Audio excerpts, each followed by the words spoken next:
Welcome to the Types of Interview Questions tutorial sponsored by the Saginaw Valley State University Office of Career Planning and Placement. Let's begin. In the world of professional sports, the athletes constantly practice and prepare for the big game. They will study film and statistics about opponents' tendencies in order to gain a tactical advantage.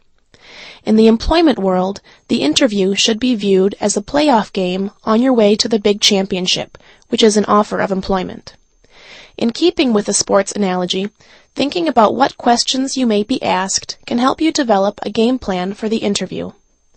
There are 4 common types of interview questions that you are most likely to be asked. These are traditional, behavioral, situational, and experiential. Traditional interview questions are aptly named because they are questions typically asked by many companies. Common questions in this category include: tell us a little bit about yourself. Where do you see yourself in 5 years? And an occasional odd question designed to judge your quick thinking ability, such as, if you were a type of salad dressing, what one would you be? The key to answering traditional questions is to use your 30-second pitch when talking about yourself and being clear, concise, and thorough. Describe your thought process when necessary. Behavioral interviewing asks you a question about something that happened in the past.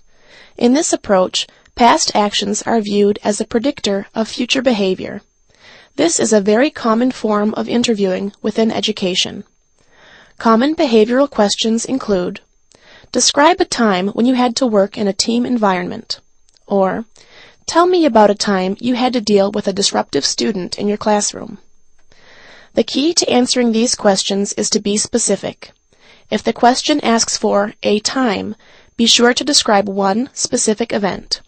Most people err by being too vague in their responses.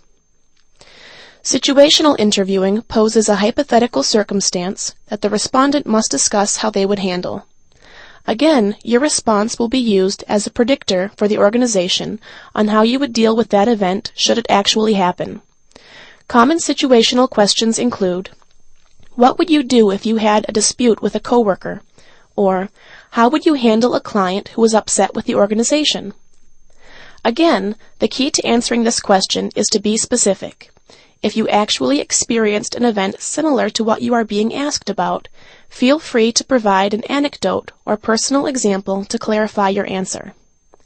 Finally, experiential interviewing asks your experience with a certain task that may be a part of your job responsibilities.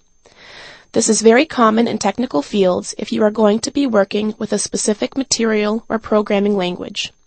Some examples include: have you ever done .NET programming? Or, what type of experience do you have managing clients? The key to answering these questions is to be thorough and specific.